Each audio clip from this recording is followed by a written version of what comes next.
السلام عليكم، كي دايرين؟ ان شاء الله تكونوا بخير وعلى خير. غادي نولي ندير معكم كل مره جربت شي عصير من العصائر ولا جربت شي حاجه هكا مفيده لينا ان شاء الله في رمضان. غادي نولي نحطها لكم. دائما تنحط لكم اي حاجه مجربه. اليوم هذا العصير اللي غادي ندير معكم مجرب ومنعش، يعني كنحتاجوا بحال هاد العصائر هادو في رمضان ان شاء الله. غادي ندير معكم، غادي نقول لكم المقادير. عندنا 3 ديال الحامضات، ولا كانوا كبار صافي ناخذ غير جوج. عندنا واحد الياغورت هنا ديال الفاني، وعندنا لتر ديال الماء.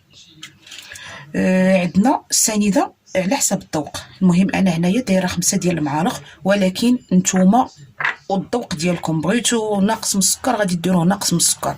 المهم انا درت 5 ديال المعالق هنايا. غادي نوريكم دابا الطريقه. ها نتوما البنات، غادي ناخذ الحامض وغادي نديرو في هاد الحكاكه هادي. بالحق غادي ناخذ غير هاد الصفر هذا، ما نوصلش لهاد اللون الابيض حيت تيكون مر. من بعد ما خديت هاد القشره هادي ديال الحامض، دابا غادي نقي الحامض مزيان، يعني غادي نحيد القشره كامل ونحاول نحيد كامل ديك القشره البيضاء اللي تتكون.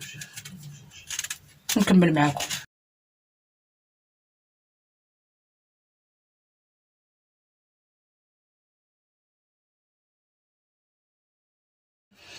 من بعد البنات ما قشرت هاد الحامض، غادي نديرو دوائر باش الا عندنا شي عظم لداخل ولا غادي نحيدو هذوك العظام اللي لداخل باش ما يديروش ديك المروره في العصير.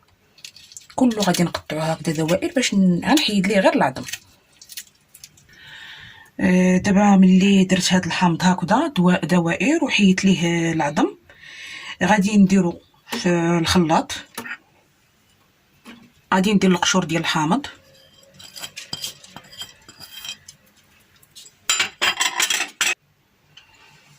غادي نضيف السنيده،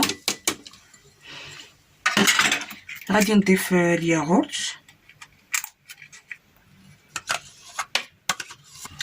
غادي نخوي الماء. غادي مازال غادي حتى نطحن وغادي نكمل هذا الباقي حيت الكاس صغير ما غاديش يهز لي كلشي. ها نتوما البنات ملي طحنت العصير دابا غادي نصفيه.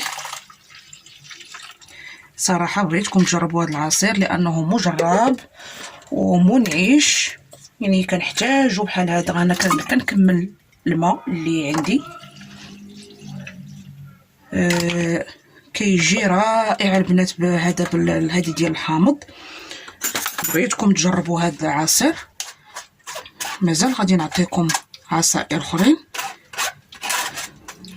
المهم ان اي حاجه مجربه وجات مزيانه كنشاركها معكم. هانتوما كما كتشوفوا معايا البنات العصير ديالنا والله العظيم الا جربوه الى الروعه. غادي تجربوه وغادي تفكروا الكلام ديالي. كيجي اكثر من رائع. هذا النكهه ديال الحامض مع الفاني ما نعاودش لكم البنات، يعني بغيتكم تجربوه صراحه كيجي منعش. ما تنساونيش في اللايك والاشتراك وتفعيل الجرس، وانا دائما اي حاجه مجربه عندي كنشاركها معكم.